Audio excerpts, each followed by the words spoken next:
Vamos a invitar a la campana a sonar. Cuando la invitamos a sonar, enviamos nuestro amor, nuestros saludos y buenos deseos a los seres que la oirán.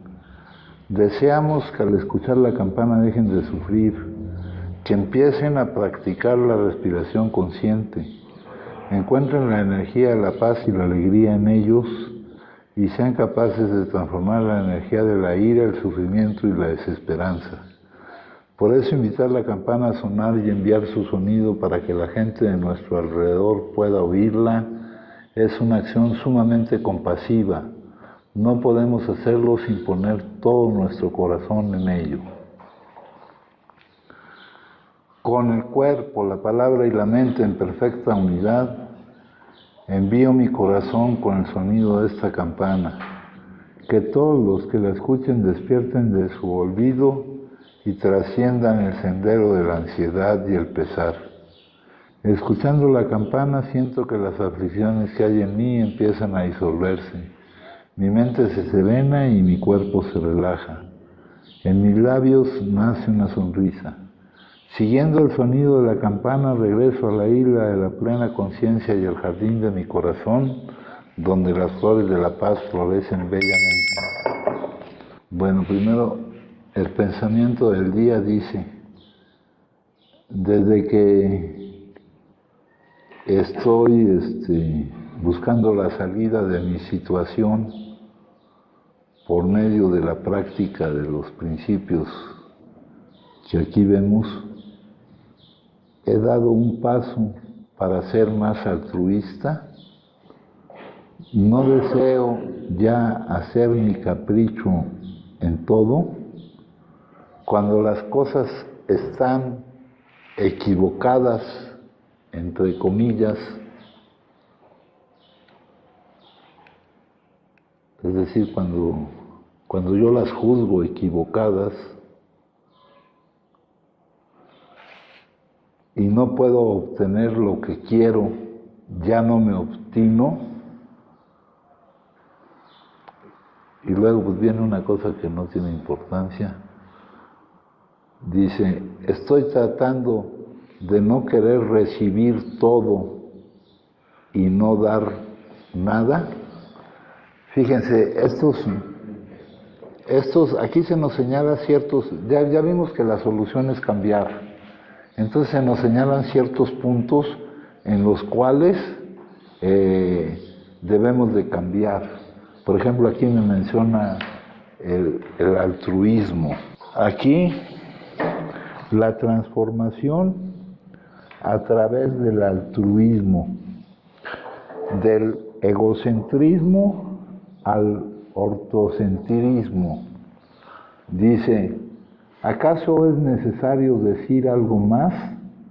Los pueriles, y ya sabemos que cuando mencionamos la palabra pueriles, se refiere al avance que llevemos en el grado de desarrollo, no a la edad cronológica. Trabajan en beneficio propio. Los que ya se dieron cuenta de cuál es el funcionamiento real de las cosas, trabajan en beneficio de los demás. Basta en fijarse en la diferencia entre ambos. Si no cambio mi felicidad por el sufrimiento de los demás, no me daré cuenta del funcionamiento real y no tendré verdadera alegría. La fuente de todas las miserias del mundo consiste en pensar en uno mismo. La fuente de toda la felicidad consiste en pensar en los demás.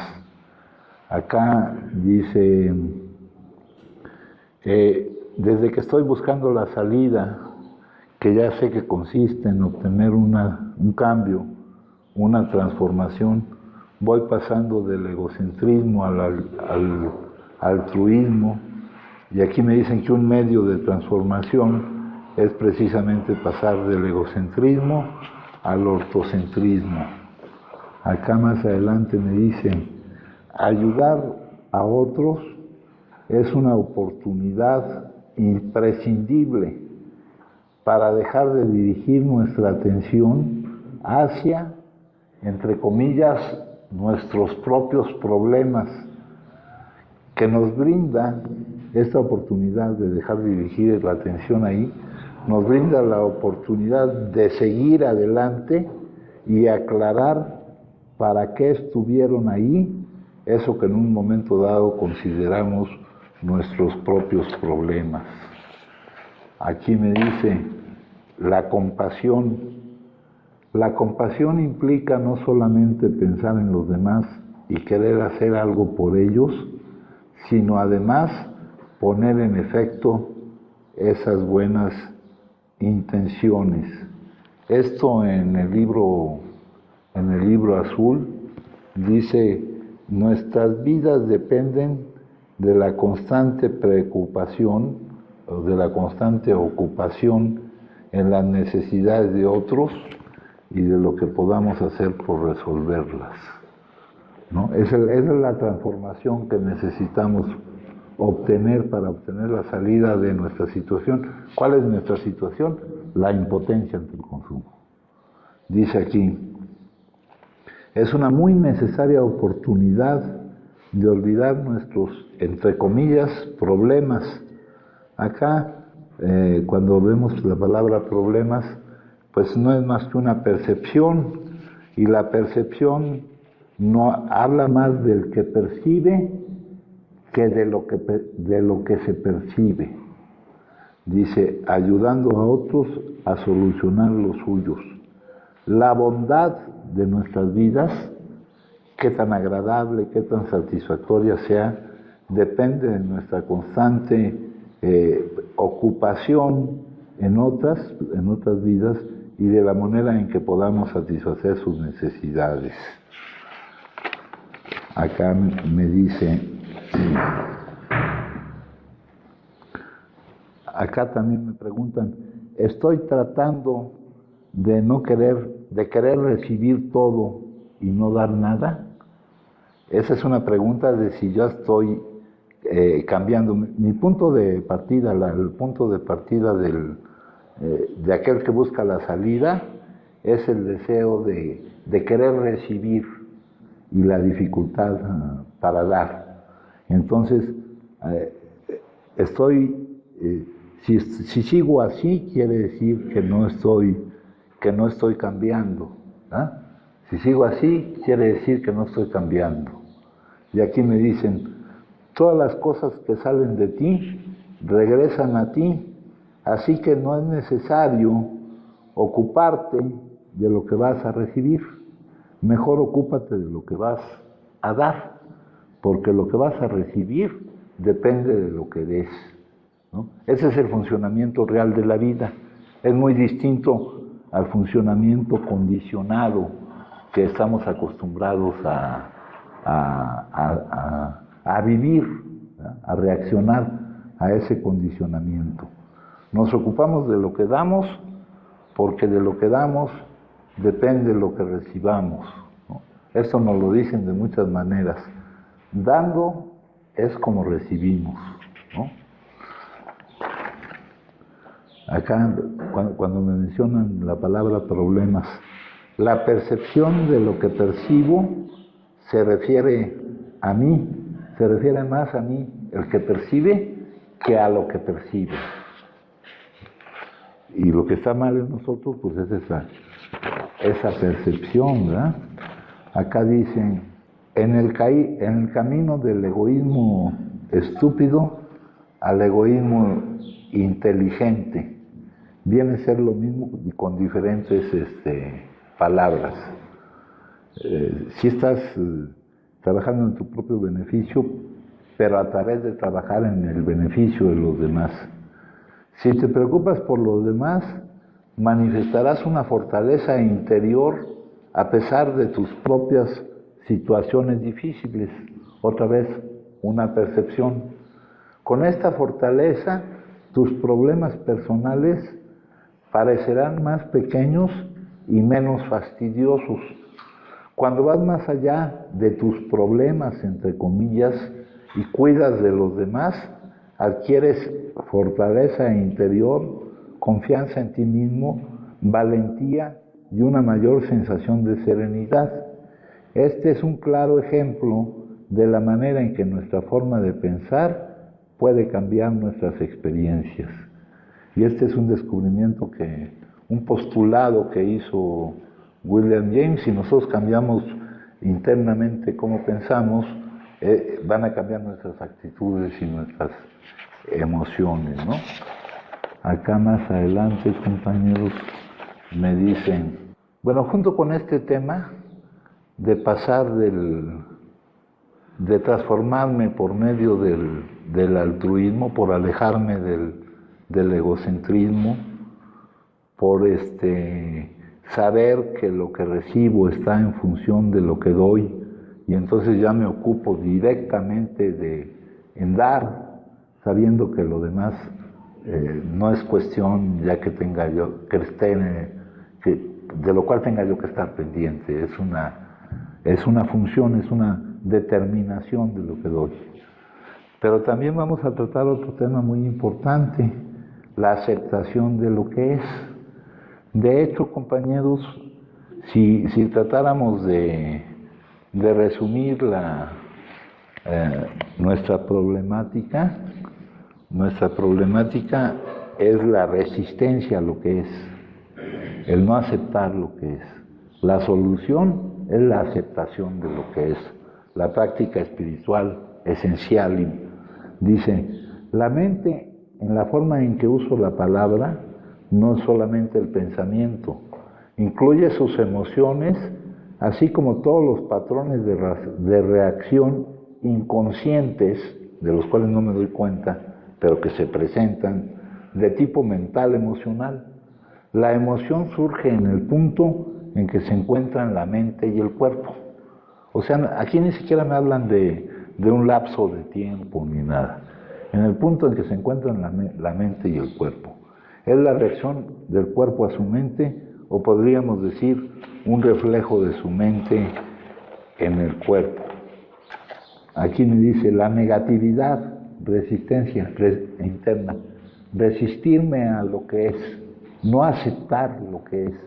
Eso quiere decir resistirme, no aceptarlo. El ego cree que puede manipular la realidad mediante la negatividad, viendo negativo, percibiendo negativo lo que es, ¿no?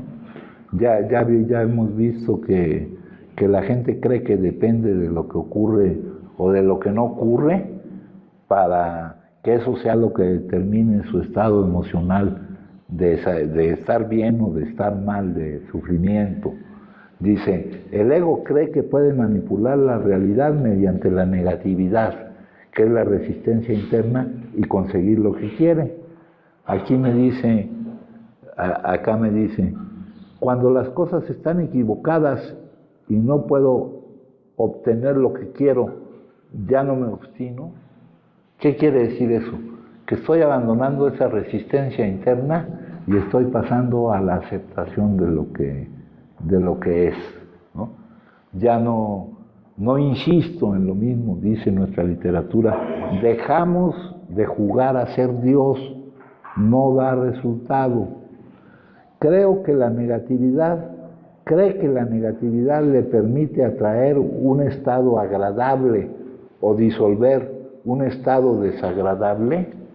¿Crees que negándote a aceptar lo que es, lo cual consideras desagradable, puedes atraer un estado que te agrade o disolver ese estado? O sea, ¿crees que negándote a aceptar lo que es va a cambiar? Si tú, la mente, no creyeras que la negatividad funciona, ¿para qué habrías de crearla? La cuestión es que de hecho la negatividad no funciona. En lugar de atraer un estado deseable, más bien le impide emerger. En lugar de disolver un estado indeseable, lo mantiene en su lugar. Si gustan compartir, me dicen, compañeros. Aquí, para determinar lo que para nosotros percibiremos como agradable o desagradable, es muy importante lo que pensamos acerca de los contenidos de la vida. Y aquí viene la frase esta que ya se las he repetido bastante: la sabiduría de este mundo es pura tontería para Dios, dice la Biblia. ¿Cuál es la sabiduría de este mundo? El movimiento del pensamiento y el significado que se define exclusivamente por el pensamiento. Pensar aísla una situación o un evento y lo llama bueno o malo, como si tuviera una existencia separada. A través de la excesiva confianza en el pensamiento, la realidad se vuelve fragmentada. Esta fragmentación es una ilusión, pero parece muy real mientras usted esté atrapado en ella. Y sin embargo, el universo es un todo indivisible en el cual todo está interconectado, en el cual nada existe de manera aislada. La más profunda interconexión de todas las cosas y eventos implica que los niveles mentales de bueno y malo son ilusorios en última instancia, implican siempre una perspectiva limitada y por lo tanto son verdaderos solo relativa y temporalmente. La perfección inherente a la vida misma. La gente cree que depende de lo que ocurre para su felicidad, es decir, depende de la forma. No se da cuenta de que lo que ocurre es lo más inestable del universo, cambia continuamente. Ellos miran el momento presente bien empañado por algo que ha sucedido y no debería. Y aquí es un atrevimiento el que nos tomamos al utilizar la palabra debería. No es una atribución que nos podamos tomar nosotros de acuerdo al papel que jugamos con respecto a la vida, ¿no? Dice, empañado por algo que ha sucedido y no debería haber sucedido, debería de acuerdo a nuestro decreto, ¿no? O deficiente por algo que no ha sucedido y debería haber sucedido, debería de acuerdo a la visión fragmentada que tenemos de las cosas, donde no vemos el todo y la interconexión que hay entre todo lo que se da. Y así se pierden de la perfección más profunda que es inherente a la vida misma, una perfección que está aquí ya, que subyace más allá de lo que está o no está ocurriendo, más allá de la forma. Acepte el momento presente y descubra la perfección que es más profunda que cualquier forma que esté tomando el contenido del momento. Y que además ante el tiempo, sea cual sea el contenido, permanece intacta. La perfección que es más profunda, la perfección inherente a la vida misma. Esto, para poder entrar en este ámbito, tiene uno que salir de todo un condicionamiento que viene uno arrastrando, del condicionamiento de etiquetar, de creer de manifestar tu falta de libertad emocional, ¿no? De depender de lo que ocurre o de lo que no ocurre para calificar tu felicidad o tu sufrimiento, ¿no? Y así no es como funcionan las cosas, el mundo condicionado. Y es lo único que conocemos, venimos de conocer solo esto, a cambiar, a transformarnos. Aquí me pregunta, no deseo ya ser mi capricho en todo, cuando las cosas están equivocadas, entre comillas, y no puedo obtener lo que quiero, ya no me obstino, ¿no? Ya no utilizo la palabra debería, ya no dependo de lo que ocurre o de lo que no ocurre en cuanto a mi estado emocional. Bueno, luego dice, si usted se opone a lo que ocurre, todo lo que es o sucede es la forma que toma el ahora. Mientras se oponga a ella internamente, la forma, es decir, el mundo, será una barrera impenetrable que lo separa de quien usted es más allá de la forma, que lo separa de la única vida sin forma que es usted. Cuando usted le da un sí interior a la forma que toma en la hora, esa misma forma se convierte en la puerta de entrada a lo sin forma. La separación entre el mundo y Dios se disuelve. Si usted se opone a lo que ocurre, está a merced de lo que ocurre y el mundo determinará su felicidad y su infelicidad. Entonces, los logros en cuanto al cambio, en cuanto a la transformación, en cuanto al cambio revolucionario que es la solución para encontrar la salida de nuestra situación, pasan por este camino, compañeros. La vida, mi amiga o mi enemiga. Quiero que el momento presente sea mi amigo o mi enemigo. El momento presente es inseparable de la vida, así que usted está decidiendo en realidad qué clase de relación quiere tener con la vida. Una vez que haya decidido que sí quiere que el momento presente sea su amigo, depende de usted dar el primer paso. Sea amigable con él, déle la bienvenida sin importar cómo venga ataviado. Cómo venga ataviado es lo que mi mente me diga del contenido que se está presentando. Y pronto verá los resultados. La vida se vuelve amistosa con usted, la gente ayuda, las circunstancias cooperan. Una decisión cambia toda su realidad, pero esta única decisión debe tomarla una y otra vez hasta que se vuelva natural vivir de esta manera. ¿Qué me está queriendo decir con esto? Hasta que forme nuevos hábitos, hasta que ya automáticamente viva yo de esta manera, ¿no? No es fácil esto, ¿verdad? No es fácil ante una situación que mi mente juzga como mala o como problema. No es fácil darle la bienvenida a eso, ¿no? Pero debo de habituarme a formar ese nuevo hábito en mi mente. En cuanto a la percepción y a los problemas y todo esto, no hay nada malo en la creación de Dios. El misterio y el sufrimiento, la categoría de malo, el problema, solo existen en la mente. A ver, bueno, eso es algo que leímos de aquí.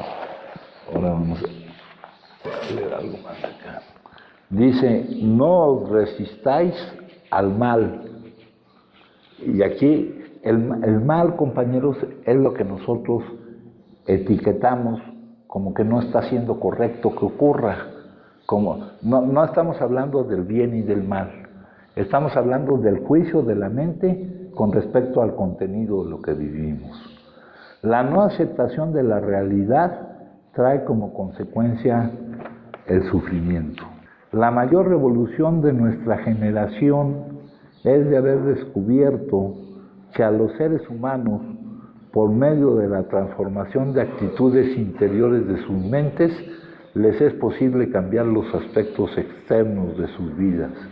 Esto lo dice William James. La aceptación, tu salvación. La mayoría de las personas cree que para poder aceptar algo, primero aquello tiene que cambiar. Esto nos habla de la negatividad, de todas las cosas que hemos dicho, de la negatividad que está presente porque creemos que funcionará para que las cosas sean diferentes de como son. Sin embargo, es justo al revés. Solo cuando lo acepten, cambiará. Aceptar significa ausencia total de deseos para que las cosas sean diferentes de como son ahora, ¿no? Todo esto se refiere al contenido del momento, ¿no? Tú podrás desear que algo sea diferente de como es, pero ese cambio no se va a dar en el momento. Se podrá dar cuando el contenido del momento sea sustituido por otro contenido del momento. Dice aquí, la resistencia al presente en todas sus formas es una lucha sumamente absurda, no solo porque genera daño físico, psicológico y emocional, sino porque sostiene las mismas limitaciones a través de los años. La mente humana es muy terca, continuamente se empeña en luchar contra lo inevitable. Oponerte al fluir de la vida es un acto de ignorancia y además de suma arrogancia. Es creer que tú sabes mejor que la majestuosa inteligencia universal sobre cómo dirigir su obra cósmica.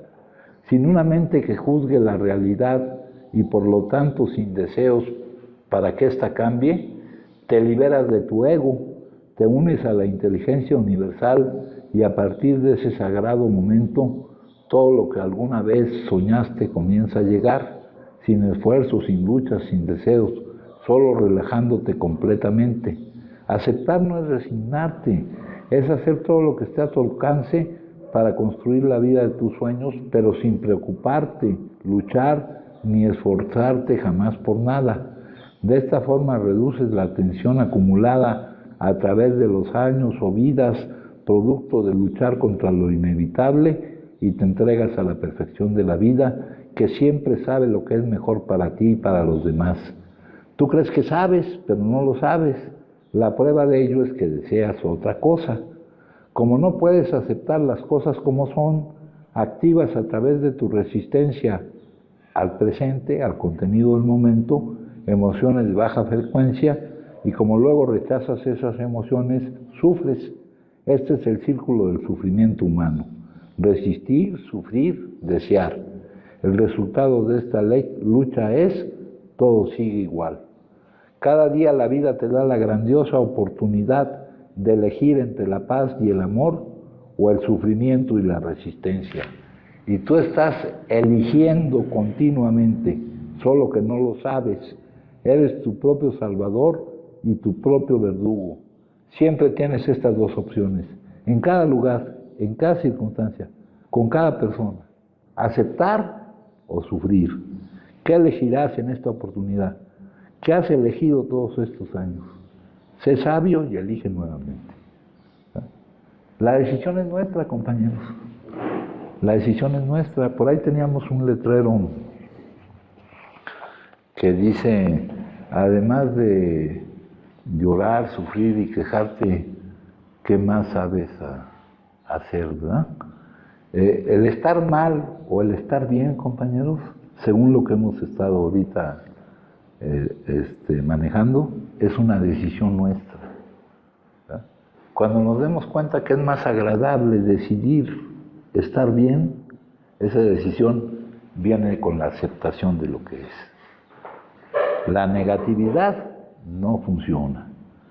Si la negatividad surge, es porque tú sigues creyendo, sigues en la obstinación de creer que negándote a aceptar lo que es va a cambiar.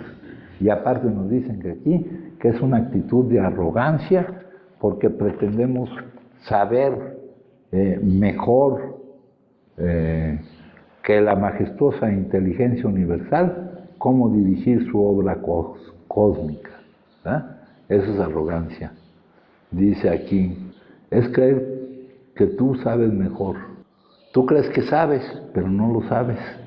La prueba de ello es que estás deseando otra cosa de lo que es, ¿no? Y el que dirige esa interconexión de todos los hechos es el que sabe realmente qué es lo mejor, ¿no? Entonces, aquí de nuevo me dice, desde que estoy a través de tratar de practicar todos estos principios, estas son formas de, utilizando lo que nos dijo por acá William James, si cambiamos las actitudes internas, cambia nuestra actitud externa. Entonces, hago un cambio de mi estado de partida, que es el egoísmo, hacia el altruismo o hacia el ortocentrismo, que es un medio de transformarme. Ya también no me niego a aceptar lo que es, ya no la obstinación en que todo sea distinto, ya no me obstino cuando las cosas están, entre comillas, equivocadas según mi percepción, ya sé que al juzgar que están equivocadas y al sentir lo que el juicio de que están equivocadas me produce a mí, me estoy perdiendo la perfección inherente a la vida misma, que no depende de lo que ocurre o de lo que no ocurre. Todo esto va contra el mundo condicionado, contra todos los hábitos que nos hemos formado, contra toda la forma en que hemos reaccionado, compañeros. Pero es el cambio que tenemos que lograr. Luego dice aquí, estoy tratando de querer recibir y no de dar, ¿no? Ya empiezo a darme cuenta del funcionamiento de las cosas y me doy cuenta que dando es como recibo y que lo que recibo depende de lo que dé. Entonces mi atención no estará puesta en ver qué es lo que recibo, sino estará puesta en ver qué es lo que puedo dar, con qué es lo que con lo que puedo contribuir a la vida, al todo. Y el funcionamiento automático de esa mecánica me producirá lo que yo recibo, ¿no? Entonces ese es el pensamiento del día. Estoy tratando de no querer recibir todo y no dar nada. No, ya no, porque ya estoy entendiendo cómo funcionan las cosas. A estas preguntas ya les he dicho, es una pregunta como de verificación de cómo va mi proceso de cambio. A esta pregunta durante mucho tiempo tendré que responder que no, pero tendré que seguir trabajando para poder responder que sí.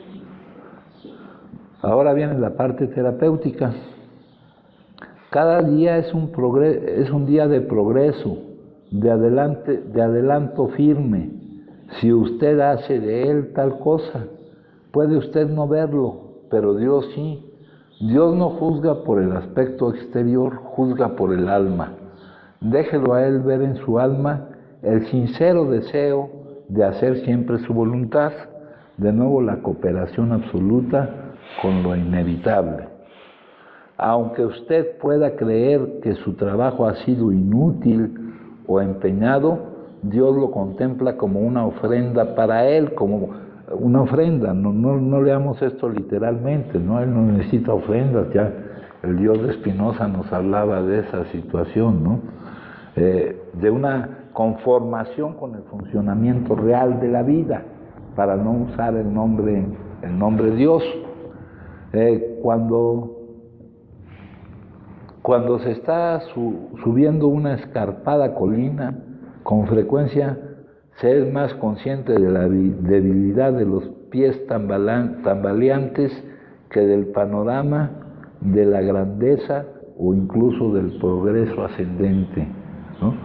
Cuando vamos en un camino, cuando vamos en esta transformación, somos muy dados a ver más lo que nos falta cambiar, lo que nos falta obtener, que los avances que ya llevemos hechos.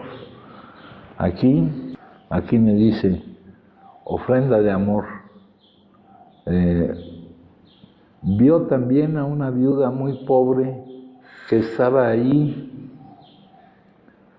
2 blancas, y dijo, en verdad os digo que esta viuda pobre echó más que todos, porque todos aquellos echaron para la ofrenda de Dios de lo que les sobra, más bien de su pobreza echó todo el sustento que tenían. Eso es Lucas. Luego más adelante dice, soy su Señor, gracioso y amoroso. Gracioso en cuanto a lo que otorga y amoroso. Descansen en mi amor, caminen en mis caminos. Cada semana, aquí me decía, cada día es un día de progreso. Aquí me dice, cada semana es una semana de progreso hacia adelante. Quizás no lo vean, pero yo sí lo veo.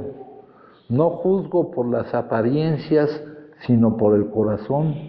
Y veo en sus corazones un mismo deseo, el de hacer mi voluntad, ¿no? El deseo, la cuestión de que lo que deseamos es aceptar y vivir lo que es. Ya no utilizamos la palabra esa de debería de ser de otra manera, o ya dejamos de jugar a ser Dios, ya tenemos una cooperación absoluta con lo inevitable, con lo que es. Y dice aquí, la más sencilla ofrenda de un niño, traída o efectuada con el único deseo de agradarles o de mostrarles amor, no es más apreciada por ustedes que las ofrendas de quienes no las aman. Ya les platiqué la historia, ¿no?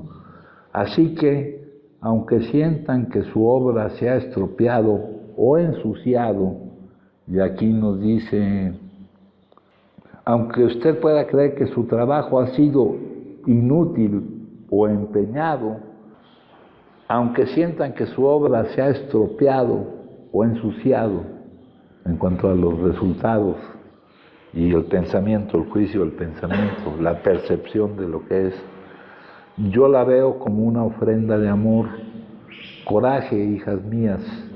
Al trepar una colina empinada, el hombre a menudo está más consciente de la debilidad de sus pies que tropiezan que de la vista, la grandeza o de su progreso.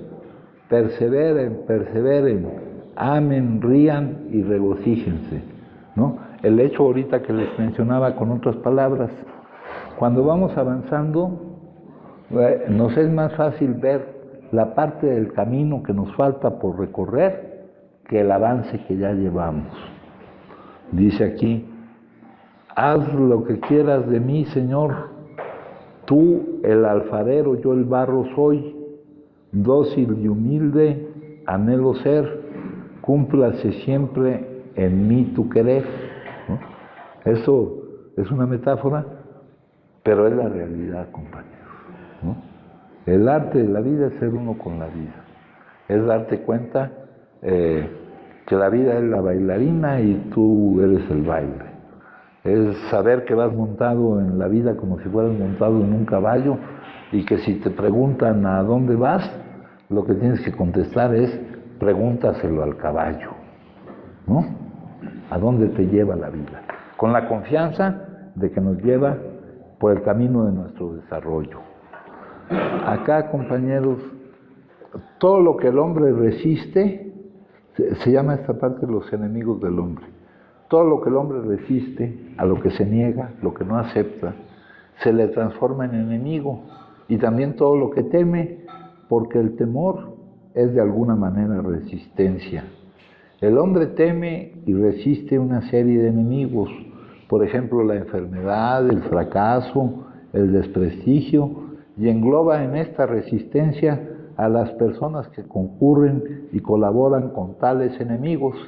En consecuencia, un hombre puede comenzar a vivir universalmente sombrío, temeroso, suspicaz, agresivo. Se siente rodeado de enemigos porque todo lo que resiste se le declara enemigo. En el fondo, esta situación significa que esa persona está llena de adherencias y apropiaciones. Ahora bien, para entrar a fondo en Dios, el hombre tiene que ser pobre y puro. Vamos ahora, la resistencia emocional por su propia naturaleza tiene por finalidad anular al enemigo una vez que la emoción es concretada en hechos. Ahora bien, ciertamente existen realidades que resistidas estratégicamente son neutralizadas parcial o totalmente. Sin embargo, una buena parte de las realidades que al hombre le causan disgusto y las resisten, no tienen naturaleza, no tienen solución por su naturaleza, son indestructibles. Es lo que en lenguaje común llamamos un imposible o un hecho consumado en el que no cabe hacer nada. Es locura resistir mentalmente o de otra manera las realidades que por su propia naturaleza son completamente inalterables. Mirando con la cabeza fría, el hombre descubre que gran parte de las cosas que le disgustan, lo entristecen, le avergüenzan, no tienen absolutamente ninguna solución o la solución no está en sus manos. ¿Para qué lamentarse? En este momento nadie puede hacer nada para que lo que ya sucedió no hubiera sucedido. La sabiduría consiste en discernir lo que puedo cambiar de lo que no puedo y en poner los reactores al máximo rendimiento para alterar lo que todavía es posible y en abandonarse en fe y en paz en las manos del Señor cuando aparecen las fronteras infranqueables. Aquí vamos a ver aquí. Dice, la experiencia de Dios, experimentarlo, contiene diferentes facetas. Una cosa es la experiencia del amor del Padre. En este caso, la persona se siente de improviso inundada de una presencia inequívocamente paterna con sabor a ternura. Se trata de una impresión profundamente libertadora en la que el Hijo amado siente un ímpetu irresistible de salirse de sí mismo para tratar a todos como el Padre lo trata a Él. Me parece que esta experiencia es siempre un don, una gratuidad infusa, sobre todo cuando viene revestida de ciertas características como sorpresa, desproporción, viveza y fuerza liberadora. Es decir, cuando no es el resultado normal de una adquisición lenta y evolutiva, sino una irrupción sorprendente. Existe también la experiencia de la intimidad contemplativa. Ella tiene características específicas y frecuentemente se reviste de vestidura emotiva. Existe también la experiencia del amor oblativo. Digo oblativo y no emotivo. A nadie le gusta fracasar o que le derriben al suelo la estatua de su popularidad. A nadie le causa emoción el ser destituido del cargo, ser pasto de maledicencia o víctima de la incomprensión. Pero estas y otras eventualidades podemos asumirlas no con agrado emocional, sino con paz y con sentido oblativo, como quien abandona en las manos del Padre una ofrenda doliente y fragante. Es un amor puro, oblativo, porque no existe en él compensación de satisfacción sensible. Además, es un amor puro porque se efectúa en la fe oscura. El cristiano, remontándose por encima de las apariencias visibles de la injusticia, contempla la presencia de la voluntad del Padre permitiendo esta prueba. La purificación liberadora que estamos proponiendo aquí no es, pues, una terapia psíquica, sino una experiencia religiosa de la más alta calidad. En las capas más profundas de la persona sucede lo siguiente. Ante cualquier injusticia o agravio, inmediatamente se encienden las más variadas llamas, deseos de venganza, aversión, antipatía, no solo contra el hecho en sí, sino contra las personas que originaron esta situación. Se dan también en la vida situaciones más dolorosas en las que no hubo participación culpable de otras personas. Así, por ejemplo, un accidente, una deformación física, un fracaso en la propia historia y en general todos los imposibles. La reacción humana normal ante todos los imposibles, repetimos, es la de la violencia en una gama variadísima. Sensación de impotencia y furia al mismo tiempo, vergüenza y rabia contra sí mismo, frustración, tristeza, en una palabra, la resistencia. Frente a tanta cosa negativa, en lugar de violencia, el cristiano puede adoptar una actitud de paz si se decide a tomar la vía oblativa. En el momento en que se hace presente la situación inevitable y dolorosa, el cristiano se acuerda de su Padre, se siente gratuitamente amado por Él. Al instante le nace un sentimiento entre agradecido y admirado para con ese padre de amor. La violencia interior se calma. El hijo asume con sus manos la situación dolorosa, la entrega y se entrega en la voluntad del Padre con el yo me abandono en ti, y la resistencia se transforma en un obsequio de amor puro, en una ofrenda. Esta oblación no produce emoción, sino paz. Esta es la experiencia del amor oblativo. Acá me dice acerca del amor oblativo. Me dice, es un amor puro, oblativo, porque no existe en él compensación de satisfacción sensible.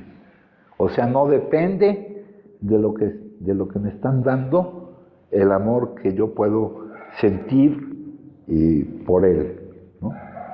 Esa parte se llama por el abandono, es lo mismo que la aceptación de lo que es.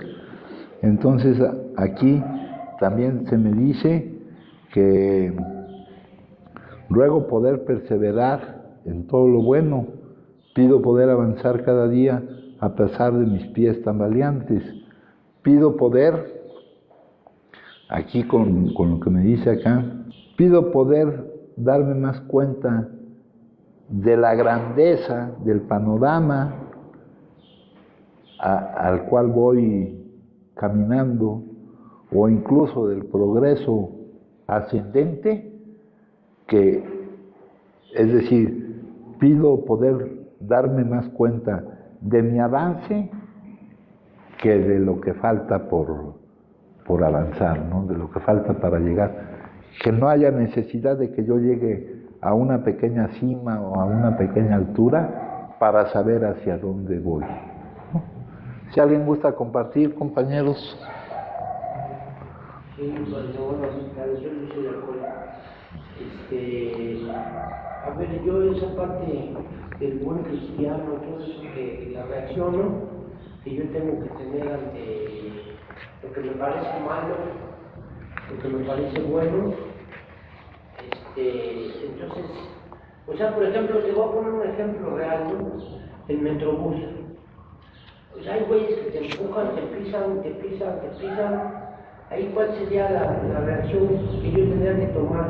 ¿La de bajarme de estación? ¿La de aguantar que me estén pisando? ¿O la de hasta para allá, cabrón? O sea, tengo tres opciones, ¿no? Eso es lo que yo no entiendo a veces, porque, como te decía yo el otro día en la oficina, dicen que va por el pensamiento y luego baja el sentimiento, pero yo a veces hay cosas que son físicas, o sea, ese ejemplo es físico. Ahorita lo leímos. Sí, pero a lo que voy, o sea, ¿cuál es tu posición? O sea, porque llega el momento en que pues también te puedes zafar, ¿no? O sea, si te están pisando, pues te bajas, ¿no? Esa es una opción. Bueno, si te bajas en primer lugar, pues vas a tener que hacer algún otro esfuerzo para llegar a donde vayas, ¿no? Bueno, ya te quitaste de ese pedo, ¿no? Te quitaste de ese pedo, a lo mejor te metiste en otro pedo. Bueno, ahora ya sabes. No, ya sabes a lo que te metes, pues tratas de evitar que te pisen, ¿no, hijo? Tú te vas caminando y ya no hay pedo. Ah, no, pues eso hacía yo antes, yo no soportaba subirme a una... A mí me pasa eso. Entonces, ahí, pero el buen cristiano y esas cosas, es lo que digo, ¿cómo? O sea, sí puedes evitar esas partes, ¿no? Poner un límite, decir, ¿sabes qué? Esta parte me altera emocionalmente, igual y no la enfrento, tampoco la evito, la acepto. Sí, lo que importa es que no haya que no haya esa reacción, ¿no? ¿Cómo le haces para...? Sí puedes actuar en defensa propia. Nos dicen ahí cuando dice todos somos completamente malvados, estúpidos, egoístas e intachables, nos dicen que podemos actuar en defensa propia. Pero en ese momento, lo que importa es que no se produzca en ti la emoción, hijo. En primer lugar, ya sabes lo que va a pasar si te metes al Metrobús. Pues el Metrobús va hasta la madre, ¿no, hijo? Es muy difícil que no te aplasten. Yo te pongo un ejemplo. Sí, no. Ya sabes lo que va a pasar. Ahora tienes que medir las otras alternativas, si prefieres irte caminando o lo que tú quieras, pero la cosa es que no se produzca en ti esa emoción. Por ejemplo, cuando Jesús echó a los mercaderes del templo, hijo, Jesús no reaccionó emocionalmente. Él no estaba sintiendo la emoción de enojo, ¿no? Él estaba actuando ante un hecho que tenía que actuar, pero sin estar mal él. Okay. Por ejemplo, la figura de autoridad, las reglas, emocionalmente a mí me afectan, emocionalmente. Ahí cómo le puedo hacer para que no te afecten. O sea, estando en el mundo que dices, porque así es el mundo condicionado. Sí. Hay güeyes que te gritan, te dan órdenes, sobre todo así en el tema de las ventas, te pendejean, te humillan, y yo siempre he tenido esa parte de reaccionar. Entonces una manera sería como darle el avión y no entrar emocionalmente en ese juego, o disfrazar que sí, obedecer. Sí, todo el pedo es tener tú el control de tu estado emocional, que no dependa de las actitudes de otras personas. O sea, sí, ese es el pedo. Puedes retirar un lugar, puedes actuar en defensa propia, puedes tratar de evitar que pasen esas cosas. Sí. O sea, tomar la responsabilidad de tu estado emocional. No quedar a merced de lo que ocurre, ¿no? No quedar a merced de lo que ocurre. Sí, hijo. De nada, mi hijo. ¿Alguien más, compañeros? A ver, Pablo, permíteme tantito, hijo. Sí, Pablo. Sí, sí, ahorita que mencionaste lo del caballo, ¿no? A veces, bueno, viven los grupos, ¿no? En romántico, ¿no? Déjale las reglas a Dios y después te las devolverá, pero no, o sea, el chiste es que no te las devuelva, ¿no? El chiste es que... No te devuelve nada. Eso decían aquí ese era el tipo de terapia que ocupaban aquí, ¿no, hijo? Dame las llaves de tu vida. Te decían, Dame las llaves de tu vida. sí, te decían que luego te dejan las riendas de tu vida, ¿no? Las riendas no te las devuelven, hijo, ¿no? Sí. El arte de vivir es ser uno con la vida. Comprender que tú eres el baile y la vida es la bailarina, ¿no? Que la vida es la que te vive a ti, la vida es el todo, que tu propósito es permitir que su divino propósito se despliegue y esa es tu importancia, que estás interconectado con todos los hechos, como lo menciona aquí en su maravillosa obra cósmica, ¿no, hijo? Que estás interconectado ahí, funcionando para lo que debes funcionar, ¿no? Viviendo lo que debes de vivir. Y tú no eres el que determina, y menos a partir de los condicionamientos, ¿no? Ahorita en lo que leímos, ¿a quién le gusta perder su prestigio, quién sabe qué nos dijo ahí, ¿no? Esos son puros condicionamientos, ¿no, hijo? Sí, también quería platicar, esto una vez lo viví, ¿no? O sea, lo viví, porque yo antes cuando iba para México, me subía al camión y me subía al metro y todo, ¿no? Y siempre iba meditando, ¿no? Pues tratando de meditar en el camino, ¿no? Y una vez me sucedió que de repente, por en ese estado como de presente, ¿no? De una visión así muy padre, ¿no? Entonces, y estaba medio atascado, ¿no? Pero yo no sentía ni frustración, ni ira, sino que veía a la gente y de repente veía a la gente, la cara de los viejitos, cosas. Es una sensación muy rara, ¿no? Pero sentí una paz así, una tranquilidad y como que no me molestaba nada, al contrario, ¿no? O sea, ya lo maravilloso sí, de la gente, ¿no? Un niño sonreír, las expresiones de la gente, no sé,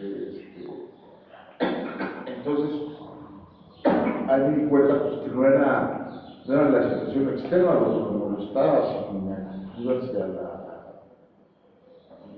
mi actitud, mi respuesta hacia lo que era, ¿no?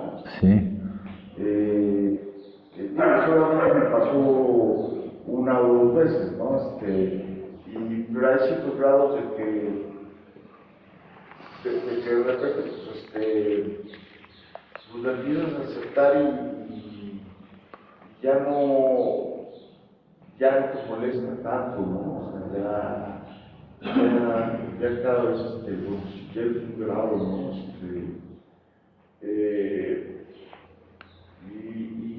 Y es impresionante la diferencia, solo lo he llegado a meditar, ¿no? Cuando yo a ese estado de vida totalmente diferente, ¿no? Y cuando te llegas a incluir en el todo, ¿no? Por ejemplo, había un dicho que decía que no es el ruido el que te molesta a ti, que tú eres el que molesta al ruido cuando te opones a él, ¿no, hijo? Porque pues está el todo funcionando, ¿no? El darte mayor importancia a ti, el no sentirte incluido en el todo, jugando determinado papel, pues eso es lo que te causa la molestia, ¿no? Acá en mis reflexiones, compañeros, trae un día una lectura, y aparte otra cosa que dice, que menciona el 10º paso, que es una acción espiritual, que cuando algo te pone mal, ya estabas mal de antemano. Aquí trae un ejemplo de cómo una persona se sentía mal porque sus perros estaban ladrando. Pero lo que pasa es que ya, no me acuerdo en qué día estará. Lo que pasa es que él estaba mal e intranquilo, ¿no? Entonces sentía la presión de alguna respuesta exterior o algo así, pero eso era la pura fachada de lo que él sentía. Lo que él sentía ya estaba en él antes de eso, porque ante ese mismo hecho, él sintió después otra emoción, ya no le preocupó ni le molestó una cosa que era natural que se diera, ¿no? Ese lo dice en alguna lectura de aquí del Reflexiones. Sí. Bueno, entonces dice aquí, ruego poder perseverar, ¿verdad? La disciplina, la constancia, de poco en poco se acumula un montón, ¿no? Tú ya no te fijes tanto en lo que te falta, ¿no? O sea, que te fijas nomás en lo que te falta por alcanzar y no te fijas en lo que has avanzado, ¿no? Porque vamos avanzando, compañeros. Otra cosa es que no nos demos cuenta, pero vamos avanzando, eso es indudable de que vamos avanzando. Cuando ve uno, puta, pues, falta un chingo, pues eso en cambio, ver lo que vas logrando, pues eso te puede hasta motivar a seguir adelante. Luego poder perseverar, la perseverancia. Pido poder avanzar cada día, a pesar de mis pies tambaleantes. Esto es lo que dice la oración del día, algo que estoy pidiendo con gran necesidad y con la certeza de que me está siendo concedido, para que esta oración tenga la función que debemos tener, la función que debe tener la oración, no provocar un cambio en lo exterior, en lo que vivo, sino un cambio en mi interior, ¿no? Pido poder perseverar y pido esto, sé la necesidad con que lo pido y aparte sé que lo que estoy pidiendo se me está concediendo, ¿no? Bueno, eso es lo que dice esta lectura, compañeros. Ahora la lectura dice, nadie me negó el amor. Aquí me manda la página 170, 171 del 12 pasos, que es la tercera tradición, ¿verdad? 170. Aquí dice, corría el año 2 del calendario de AA. En ese entonces existían apenas 2 grupos, sin nombre, que luchaban por sostener honradamente su cometido. En uno de aquellos grupos apareció un recién llegado, llamó a la puerta y pidió que lo dejaran ingresar.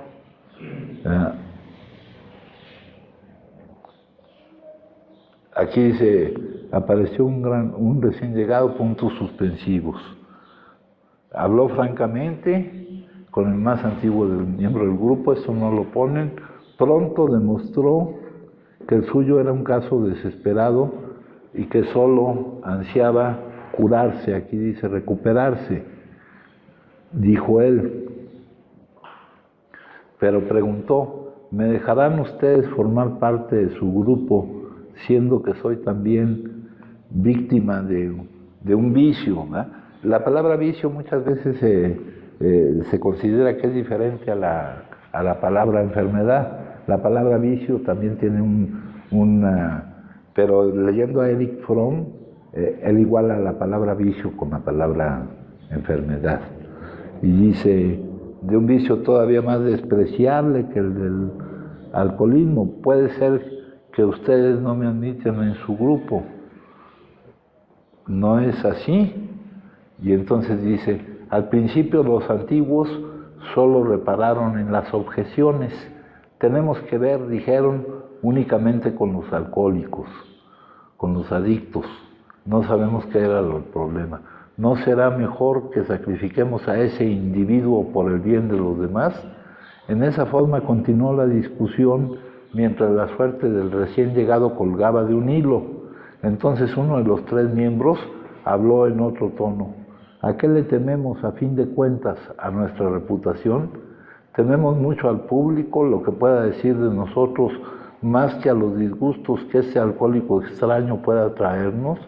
Mientras hablábamos, 5 palabras se me vinieron repetidas veces a la imaginación. ¿Qué hubiera hecho el Todopoderoso? Ahí terminó la discusión. ¿Qué más hubiera podido decirse? Acudí a ustedes aquí, esta parte la toman de aquí, y esta es el Reflexiones sí fue escrita por miembros particulares. Acudí a ustedes como una esposa, una madre, una mujer que había abandonado a su esposo, a sus hijos, a su familia, una borracha, una adicta a las píldoras, una nada. Sin embargo, nadie me negó amor, cariño, un sentimiento de pertenecer. Hoy, por la gracia de Dios y el amor, puedo decir que por medio de ustedes, soy una esposa, una madre, una abuela, una mujer sobria, libre de píldoras, responsable. Sin el poder superior que encontré en la comunidad, mi vida no tendría sentido. Estoy llena de gratitud por ser miembro de la comunidad. Ayer, compañeros, hubo una junta especial de testimonio. Más importante, se dijeron muchas cosas muy importantes, pero más importante que lo que se dijo, compañeros, fue lo que se sintió. Lo que uno siente, ¿no? Lo que uno siente.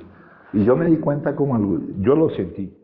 De plano lo declaro. Sentí un impacto emotivo muy grande. Y me di cuenta que otros también lo habían sentido, ¿no? Eso es lo que debemos procurar aquí entre nosotros, compañeros. Aquí dice, nadie me negó el amor. Y aquí me dice, es un lugar donde podemos encontrar a ese poder, en donde ese poder se está manifestando, ese poder que encontré. Sin él, mi vida seguiría como estaba, sin tener sentido. Lo que encontré en el amor que estaba ahí, que es ese poder, mi vida es como empieza a adquirir. Ayer yo les decía, uno cree que llega uno aquí a aislarse de la vida. Realmente uno llega aquí, compañeros, a integrarse con la vida. A integrarse con la vida. Y les hablo de la experiencia porque en las juntas, como en la lectura de esto, en la lectura de la literatura o en nuestras reuniones, no es solo lo que se dice o lo que se lee, sino lo que se siente con respecto a eso, compañero. Eso es muy importante, ¿no? Entonces, aquí lo que no debe haber es una negación del amor. Les he dicho que es importantísimo la forma de relacionarnos unos con otros, que esa forma de relacionarnos sea una manifestación, un reflejo del amor que estamos recibiendo de Él. Ya no es una forma de convivir entre adictos donde lo único que falte es el consumo. Es una forma completamente distinta, donde ya dijimos que no cabe ni el juicio ni la comparación. ¿No? Lo que uno siente. Por eso la junta de ayer me pareció muy importante. Aquí nadie te niega qué hubiera hecho el propio. Él es el que está actuando a través de nosotros. Sí, mijo. Esa persona es el fundador de ella, sí, él lo dice ya en el libro blanco. Ajá. Si le hubieran negado la entrada, ya no hubiera, y se quedó callado no sé cuánto tiempo sirviendo café, 12 años me parece. Sí. En el grupo donde estaba yo, porque antes les daba la onda de que los alcohólicos puros y que no sé qué, todo eso ha cambiado. Todo eso ha cambiado completamente. En el grupo había gente que se empeñaba en que se fueran a otro grupo, pero también estaba yo ahí para decirles que no se fueran, que ahí se quedaran, ¿no? Porque en el grupo lo que se está manifestando es eso, ¿no? Y eran 2 o 3 los que estaban ahí de tercos, ¿no? Y se ponían algunas hasta características o condiciones. Si primero habías sido adicto al alcohol y luego a las otras sustancias, te podías quedar, ¿no? Pero toda esa mecánica, toda esa dinámica ya ha cambiado, ¿no? Ya, aquí no hay más que del tipo de los metodistas, ¿no, hijo? ¿No? Ya el que menos problemas tiene ya conoce la canasta básica.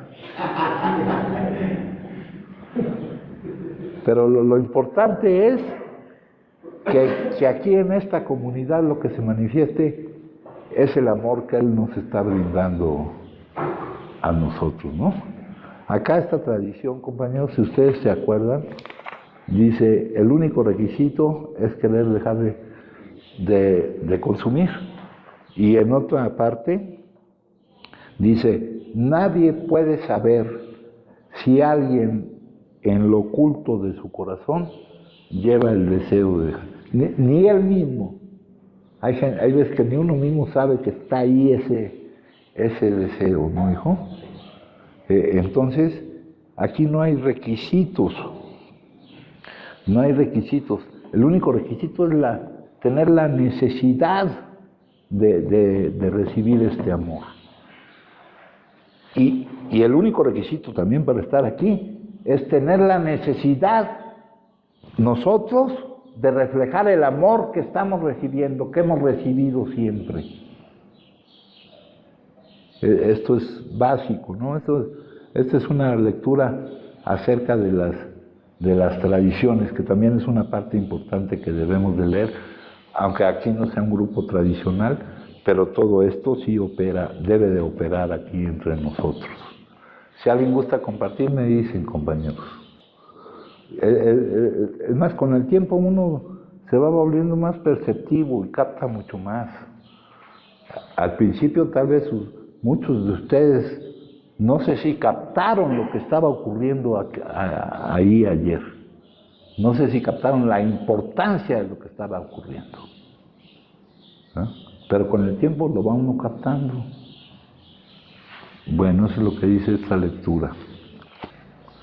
Y aquí el interior y el exterior.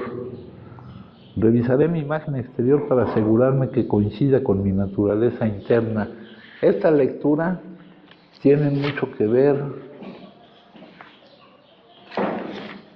con una que leímos hace poco, en la cual hablábamos de la sinceridad, ¿no? Dice, antes de entrar aquí en búsqueda de la salida, no era yo sincero, ¿no? Había un obstáculo a la sinceridad, a poderme mostrar sin poner algo que pretendiera cambiar lo que yo era. Eso es la sinceridad, según lo mencionaba el padrino Charlie, ¿eh? Eso es la sinceridad. Era obvio que con el consumo no había esa posibilidad. Con el consumo no había esa posibilidad. Pero también para nosotros sin el consumo había la imposibilidad de mostrarnos como somos, que concuerde la imagen interior, que ya no dependamos de lo que creemos que otros piensan de nosotros, porque ni siquiera es lo que piensan de nosotros, ¿no? Entonces, aquí en esta lectura me dicen, revisaré mi imagen exterior para asegurarme que coincida con mi naturaleza interna, ¿no? Y esto tiene mucho que ver con esto. Yo no era sincero. Ahora, ya no solo porque desaparece el obstáculo de que por mi actividad adictiva no se pudiera mostrar cómo era, como yo vivía, también desaparece ese obstáculo porque el cambio que me permite que ya no esté mi actividad adictiva, me permite ya no identificarme con la opinión que otros tengan de mí, ni con la imagen que tengan de mí, y que para mí sea más importante estar de acuerdo conmigo que otros estén en desacuerdo conmigo. Eso ya me permite unificarme, integrarme, ¿no? Quito el obstáculo a la sinceridad, que era mi forma de consumir, y quito el obstáculo a la sinceridad, que era la causa por la cual ya consumía. Yo logro un cambio en el cual ya estoy de acuerdo conmigo mismo y ya no me identifico con la imagen que otros tengan de mí. Ya todas las falsas identificaciones, todos los egos posibles, todos los falsos yo van desapareciendo, ¿no? Ya sé lo que soy realmente, ¿no? Acá dice, somos el reino. Estar despierto es aceptarlo todo, no como ley, no como sacrificio ni esfuerzo, sino por iluminación. Iluminación es una palabra, conexión, por autenticidad. La espiritualidad consiste en ser como somos, en transformarnos en lo que somos, en dejar de ser lo que creíamos que éramos, pero no somos, o sea, acabar con el ego, con el falso yo, y alcanzar el verdadero yo, en ver quiénes somos, independientemente de que la consideremos honesta, vana, insana, justificable o cruel, nos salvamos por percibir lo que no habíamos percibido hasta entonces. Cuando descubrimos que nuestra esencia es única e inmutable, porque nuestro yo es lo que siempre ha sido por la gracia de Dios, alcanzamos nuestro yo espiritual. No es necesario que intentemos percibir la buena nueva. Tenemos en nuestro interior una mina de diamantes. Somos el reino. Percibirás que finalmente eres libre cuando no tengas la necesidad pueril de tener certeza. Entonces no te desesperarás por el aire, la vida o Dios, pues habrás alcanzado la conciencia de que ya los posees, ¿no? Entonces, fíjense, esta es una interpretación de la lectura de hoy de aquí. Revisaré mi imagen exterior para asegurarme que coincida con mi naturaleza interna. Trataré de guiarme por el crecimiento experimentado, alcanzado en este camino de salida de mi situación de impotencia. Dice, Quizás deseemos echar un vistazo a lo que mostramos a nuestros compañeros y al mundo y ver si concuerda con lo que hemos descubierto dentro de nosotros. Fingimos que nada nos molesta cuando en realidad somos muy susceptibles. Ocultamos nuestra inseguridad con chistes ofensivos o compartimos nuestros miedos con alguien. Nos vestimos como adolescentes aunque tengamos casi 40 y seamos básicamente conservadores. Tal vez deseemos echar otro vistazo a las cosas que pensábamos que no éramos. Quizás evitábamos las actividades porque pensábamos que no nos gustaba funcionar en grupo. No soñábamos secretamente con cambiar de profesión, pero lo dejamos de lado porque no era lo apropiado para nosotros. Queremos que nuestro comportamiento concuerde con la nueva manera en que nos vamos viendo. Deseamos ser ejemplos genuinos de lo que somos. Revisaré mi imagen exterior para asegurarme de que coincida con mi naturaleza interna, ¿no? Esto tiene mucho que ver con lograr la posibilidad de manifestar sinceridad, de no tratar de poner ahí cosas que cambien la imagen que pueda yo dar, ¿no? Aquí el asunto es conmigo mismo, no con los demás. Y ya me di cuenta que es mucho más importante estar de acuerdo conmigo, ¿verdad? Que es más grave estar en desacuerdo conmigo que el hecho de que los demás estén en desacuerdo conmigo. ¿Alguien gusta compartir, compañeros? Bueno, pues entonces les agradezco mucho, ¿eh?